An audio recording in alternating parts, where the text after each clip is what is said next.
Hello, everybody. My name is Bruce Montgomery, and this is my colleague, Tracy Priest. Hello, everybody. And we're with The Road to Retail. On our podcast, Tracy and I hope to offer tips, insights, ideas, and examples for how small, emerging, and challenger CPG, consumer packaged goods, brands can build their business. Everything from determining if you're ready to grow, where to start, how to prove it online, how to go about securing distribution at a national retailer, driving your business with the end consumer, and how to go about finding an investor if that's important to you.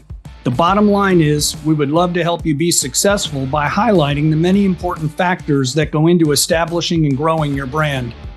Bruce and I have been working in CPG commercial operations for over 30 years, working on brands of all sizes. By commercial operations, we mean sales, marketing, trade marketing, new product development, broker and distributor management, new product development, brand M&A, and financing. As a part of our show, we bring our guests that are brand founders and leaders, agencies, Amazon specialists, sales agents, contract manufacturers, retailers, and investors to discuss their experiences and share their insights with the audience.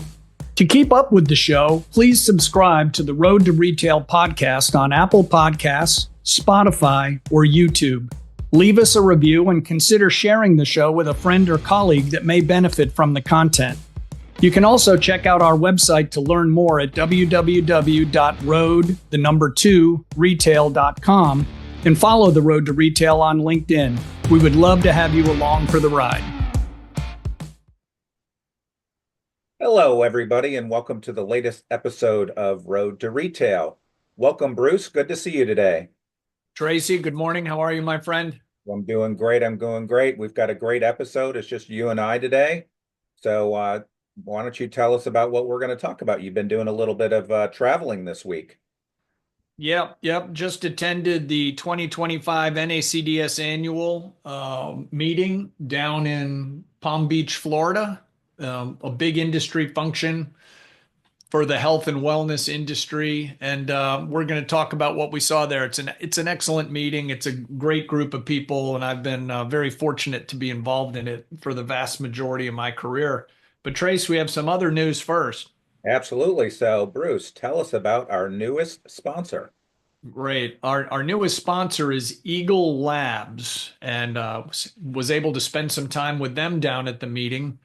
So if you're looking to scale or launch your supplement or skincare brand, Eagle Labs, based in Florida, offers full-service NSF-certified contract manufacturing of capsules, tablets, powders, liquids, gummies, and lotions.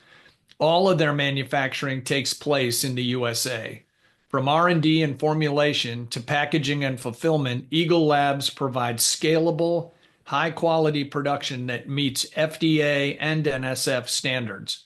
To learn more, contact Michael Law, Chief Commercial Officer at Eagle Labs, at michael.law@eaglelabs.com, or text him at 203-242-6417. Michael is now the third person that was crazy enough to give out his mobile phone, but Eagle Labs can take care of you. All right, Trace. Let's dive in, buddy. Let's jump in. So tell us about what is NACDS Annual? Okay, so NACDS stands for National Association of Chain Drugstores. It's been a trade group that's been around for a very long time. I won't quote, but it's certainly more than 50 years. And the meeting brings together all the large suppliers and many of the nation's largest retailers that sell health and wellness products or have a pharmacy. So think of Meijer or Hy-Vee or Kroger, CVS and Rite Aid, etc., Walmart, Target, Costco. They're all there. And it's a great time. And lots of the senior executives from the suppliers come as well as the retailers. So it's kind of an overused word, but in this instance, it's true. It's really a strategic meeting where you get the quote unquote top to top, where they can talk about, frankly, sometimes you talk about problems and challenges. Other times you talk about opportunities that you might be able to execute with these accounts. You'll do a reveal of, say, a new product launch or a restage. And the second part of NACDS in August, they have another meeting called NACDS TSE. That stands for Total Store Expo. And that meeting has many, the typical trade show, tons of booths, but that one's much more transactional where the individual category buyers attend and you'll sit down with the various brands and really start hammering through new items, promo plans. It's not the detailed meeting you have at your, the company headquarters or over the Zoom call, but it's a good time to get some face-to-face time and discuss new initiatives. And again, it's not always sunshine and rainbows. Maybe you have to work through some challenges, but it's a great association, and it's always time well spent. So tell us a little bit about, what goes on in these meetings. Yeah. So the meeting opened up with some presentations by retailers, kind of talking a little bit blue sky about what their goals and some challenges for the upcoming year are. This year, the presenters were Walmart, Walgreens, and Wakefern, and they do some nice things like, hey, well, first off, can you imagine Walmart? They're like, well, you might have heard of Walmart. Yeah, just a little bit. But they talk about like the different stores, the different banners, the different formats, remodels. If there's a new big push into, say, women's health, they talk about it here. It was interesting. The Walgreens is obviously having a lot of challenges. They're all in the news. Private equity is getting involved. It's going to be very interesting to see how that evolves. And have, Tracy, like you, we've sold and worked with all of these retailers for a very long time. And it's important that there's always as many healthy retailers as possible. It's good for competition. And frankly, it keeps each other sharp. If there's only two retailers that matter, I would imagine things would get a little rote and a little lazy. It's always someone going, hey, what are those guys doing over there? That's kind of interesting. So hopefully, we will never, excuse me, decay into just a Walmart, Costco, Amazon world. I'm not sure that's in anybody's best interest, although those are three kick-ass retailers. Awesome. Uh, yeah, the other thing that went on, there were also some other presentations. So the consulting firm Kearney, they made an interesting presentation called Winning Amid Consumer Uncertainty. And it was really looking at kind of the different choices that consumers are making. And for those of you that saw the episodes Tracy and I have done with our friends at Big Chalk, the Tradeoff Consumer, the Big Chalk guys were actually ahead of this. They published some things about 6 months ago with very specific observations about trade-offs that consumers are making due to these uncertain times. So Tracy and I don't know the episode numbers off the top of my head, folks, but if you go to the website, you can search, or you can go to the Big Chalk website. But between Kearney and Big Chalk, this concern about consumers trading around and trading down, it's very top of mind. There were also some policy speakers that talk about what's going on in Washington from an industry standpoint. There's like one example, there's all the talk about removing dyes, fewer ingredients. And they talk about the political climate, not so much the yelling and screaming you see on TV, but just like policy measures that affect our industry. So that's always very interesting. And then lastly, like I said, it's a really good meeting and format because it's at the Breakers, which is a spectacular facility in Palm Beach. It's just a huge hotel. There's just lots of little crevices where you can go have, some sensitive meetings if you need to, and about partnerships or potential M&A deals. I mean, that's always the juicy thing. I mean, go start a few rumors about potential M&A deals. That'll get people's blood pumping.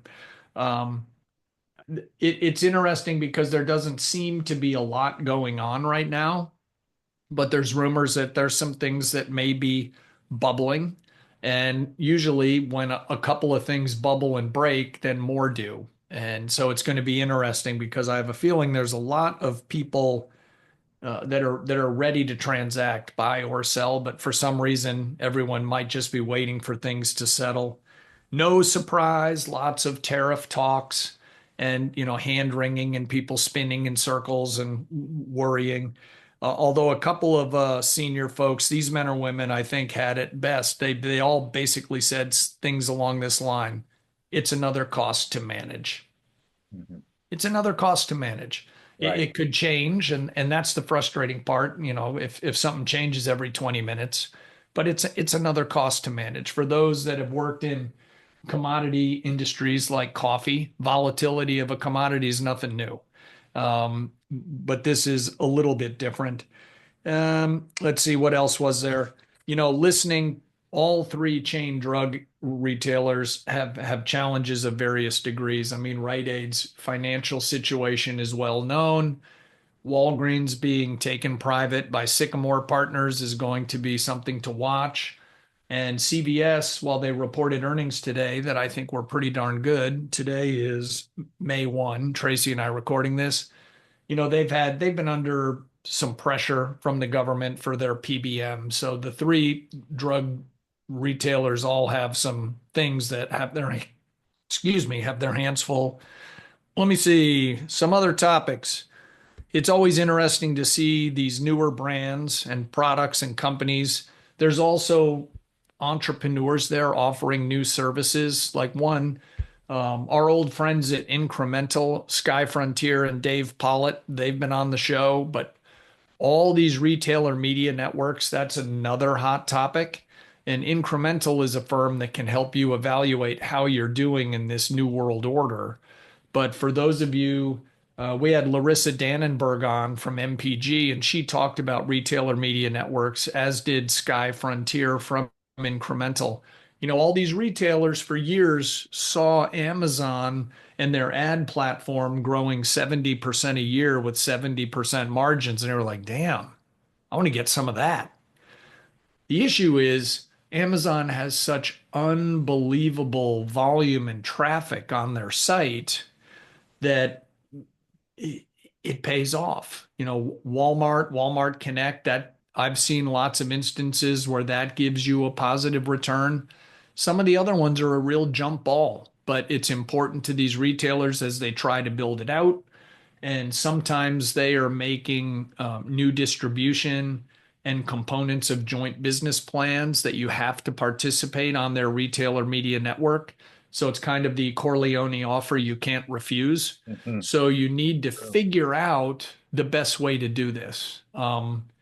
There's lots of people out there that can help, but again, our friends at Incremental, if you're struggling with it, you might want to give them a call and they can help you out. What else, Tracy? What else? That's kind of a stream of consciousness, but I there's love it. more, but So, keep going. was there some entertainment at this event? Well, yes, there was. One of the things NACDS does is they usually book a couple of really good acts. Somewhere along the line, they said, hey, you know what we're going to stand for aside from partnerships between retailers and brands? What's that? We're going to bring in some kick-ass bands. So over the years, they've had John Fogerty and Sheryl Crow and, Roger Daltrey with a bunch of guys backing him and doing Who tunes. So this year it was Rob Thomas of Matchbox 20. And he also is the guy who sang the song Smooth with Carlos Santana, which won like every award on the planet whenever that came out. That's a killer tune. Great song. And then the last night was Sting. And I had to leave early, and that hurt because I would have liked to have seen Sting, but I heard he is still in incredible voice and he gave everyone the hits. He went back and did Police. Tracy was supposed to be there singing backup on Roxanne, but Tracy Oh, wow. was not there that day. Available. But it's a great event. And like all of these trade shows, folks, they're not cheap. So you really get out of it what you put into it. And that doesn't mean that you show up right when the, door opens and you work to the last minute. That's kind of an expectation. But the people that get a lot out of this trade show or any other ones, you start laying pipe weeks or months in advance, finding out who's going to be there, who do you want to meet with. A lot of these meetings are short. It's 30-minute increments. So you're not, as Tracy and I tell you all the time, when you get time with a retailer, no one wants to see your 80-page deck. And in all honesty, you don't even want to see your 80-page deck. Okay, so you have a chance to have like a two-pager and talk to these people. So get to the point, right? But so this NACDS one, they started publishing the attendees probably a couple of months ago, and they would update it every couple of weeks. So as you see this list, you start smiling and dialing. Hey, Tracy, I'd love to meet with you and talk to you about our new item. Or Tracy, I'd like to meet with you and walk through face to face how we're fixing the issue you pointed out 2 weeks ago. But you don't just show up and wander around and hope people have time to meet with you. Maybe if you're Walmart or Costco, that would work. People would make time for you. But for us normal folks, organization and planning is paramount. What else, Tracy? So, Bruce, talk to us a little about like what size brand, would you say would should attend? And then also, this is a little different of a show because to attend, you really do have to be a member of NACDS. So maybe talk to us a little bit about both those. Yeah, so it's a great question. I'm not going to pretend I'm an expert in NACDS membership, but I can say that most of the firms that I've worked for and with have been members, either full members or associate members.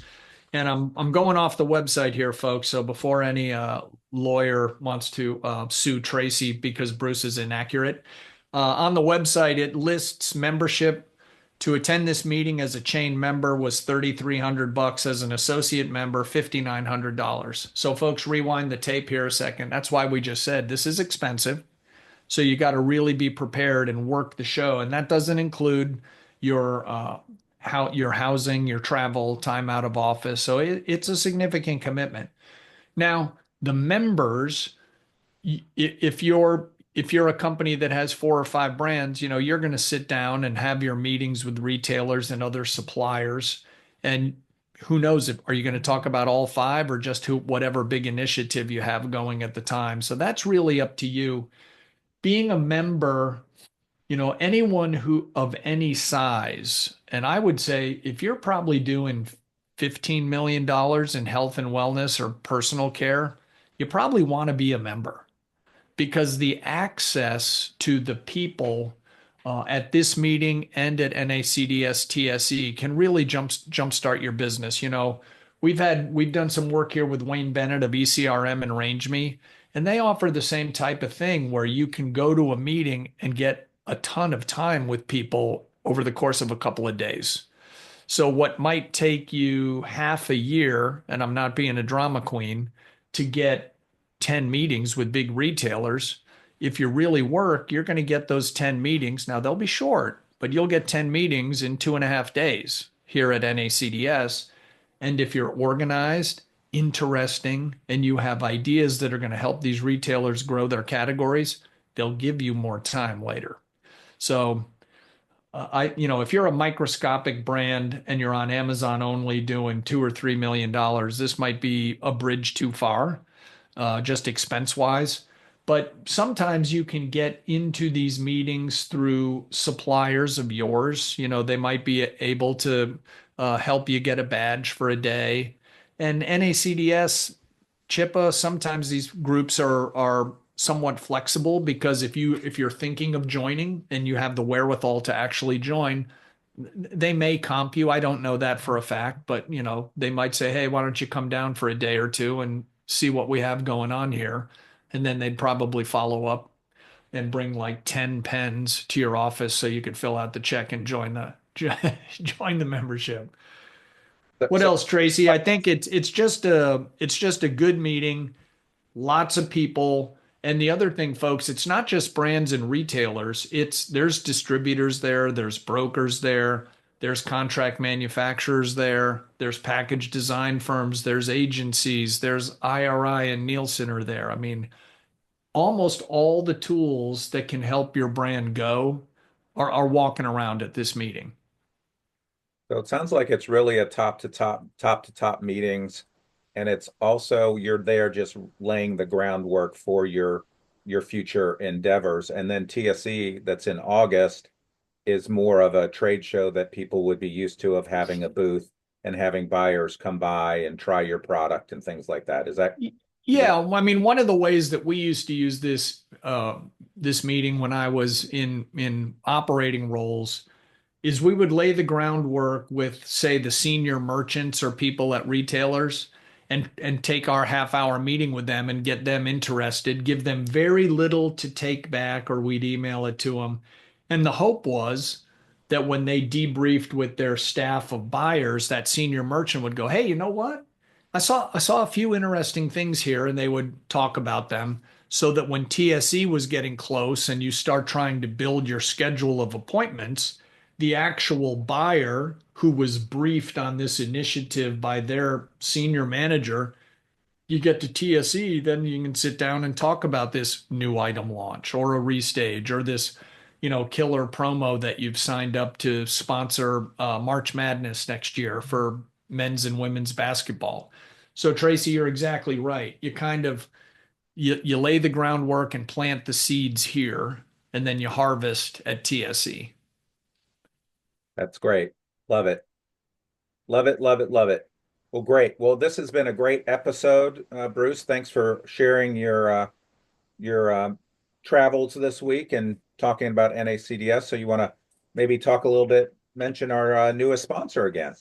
Yeah. I would just like to drive home that if you're looking to scale or launch your supplement or skincare brand, Eagle Labs, based in Florida, offers full service NSF certified contract manufacturing of capsules, tablets, powders, liquids, gummies, and lotions. All of their manufacturing takes place in the USA.